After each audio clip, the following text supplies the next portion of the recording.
What is going on, YouTube? Welcome back to A Therapeutic Edge. Today on the table in front of us is a new knife for the collection, but not a new knife. It's just new for me, and so I'm going to share it with you guys.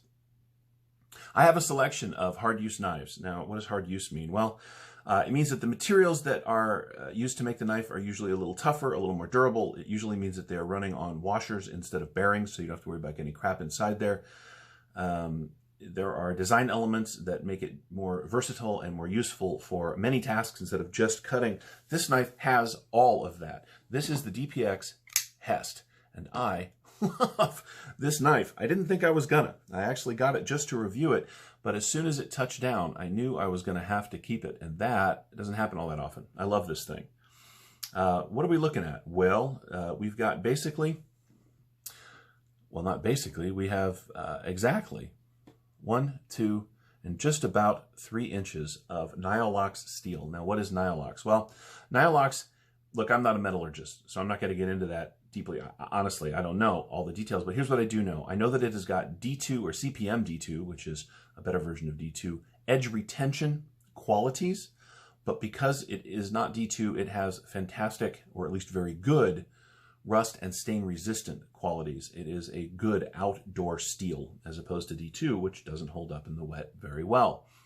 I love this thing for a lot of reasons, one of which is how well this thing fits in my hand. Now, when I first got it, I said, well, it's a small knife, but I'll tell you, my big old mitt locks into this thing beautifully.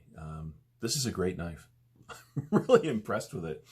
You get some cool features. You get a bottle opener. That is, in fact, what it is. But you also can wave this knife open. This hooks on the pocket as you draw it out, and it will snap open. You get a lanyard hole, which doubles as a bit driver.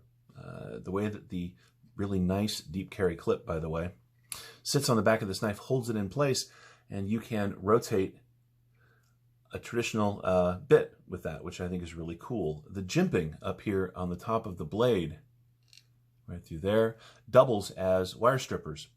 Those are just cool features. I love this thing for that. You get a glass breaker on the back in case you need to break some glass. I have never had to do that, but I think some people might. The blade shape is wonderful. All this beautiful belly. It is a 4mm thick chunk of Nylox. You get a lot of metal here. You really do for your money. And there's a fair amount of money. Now, I got this one used, and the secondary market, you can get these in the $100, $150 range. New, they're over $200. And that's going to be a challenge for some people. But if you're looking for that one knife that you can throw in your bag that's going to survive a ton of crap that you throw at it, this is one of those. It really is. It has a couple of issues that I'm not in love with. Let's talk about those really quick. One, this is a titanium on this also, excuse me, it is titanium on the lock side. So this is a titanium lock bar, and there is no hardened steel insert.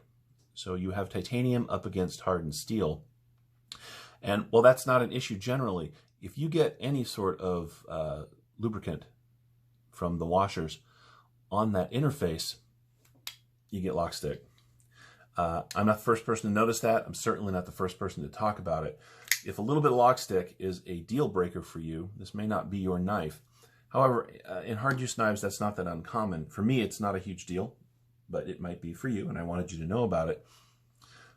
The other issue that I have is that it has this locking mechanism. Now, this is actually part of the over travel stop, right? So you can't over travel the titanium lock bar, and that's cool.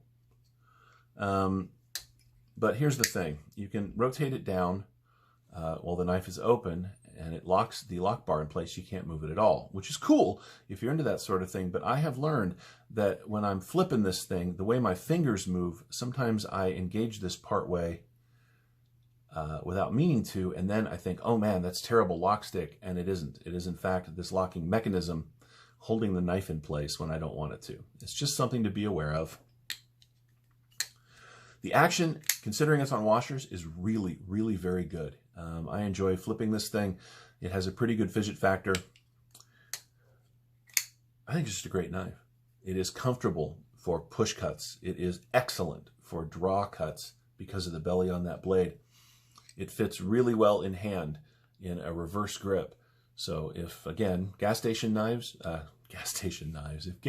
fights, well, I guess they go together, you're kind of a jam, then this is a great knife for that too. I am not recommending that anyone get in a gas station fight. I'm simply saying that this knife would serve in that capacity very, very well.